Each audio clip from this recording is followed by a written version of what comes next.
मलाई चाहिँ अलिकति हाइटको फोमियाले गर्दाखेरि यो चाहिँ बहुत डर लाग्छ। त्यही कारणले गर्दाखेरि इट्स भेरी डाउन चाहिँ यहाँदेखि तल चाहिँ बहुतै, त्यही कारणले चाहिँ डर लाग्छ।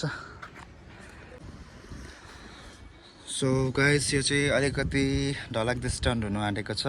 यहाँनिर चाहिँ गएर हामीले यो तार निकाल्नु पर्ने छ एन्ड मलाई चाहिँ निकै बानी हराइसकेको छ। So I am taking the help of this wire.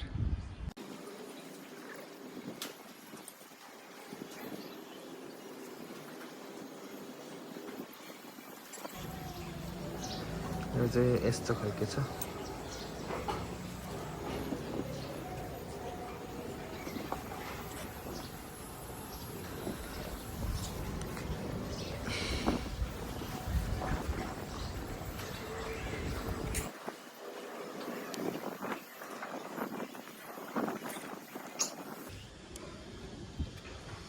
So यो चाहिँ डरलाग्दो नै छ अलिकति मलाई।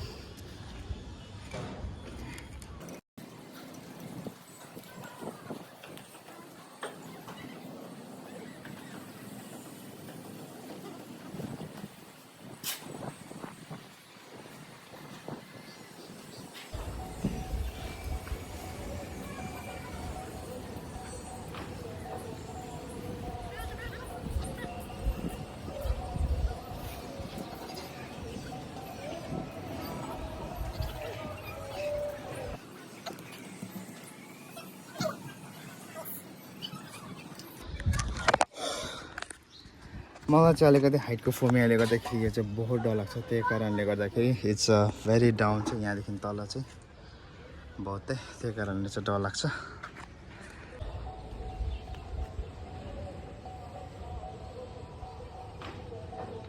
एन्ड प्लिज यो भिडियो चाहिँ हेरेर तपाईँले कुनै पनि ट्राई नगर्नुहोस् होला एन्ड स्पेसली बच्चालाई नदेखाउनुहोस् होइन। अनि यो चाहिँ कुनै कन्टेन्टको लागि बनाएको होइन। यो चाहिँ अब after Diwali we have to remove all the lights. घरमा मै भएकोले गर्दाखेरि चाहिँ I have to do that. अनि please do not try without safety, किनकि मलाई पनि अलिकति हाइट फोमिया छ, मलाई डर लाग्दै थियो। Please do not try this.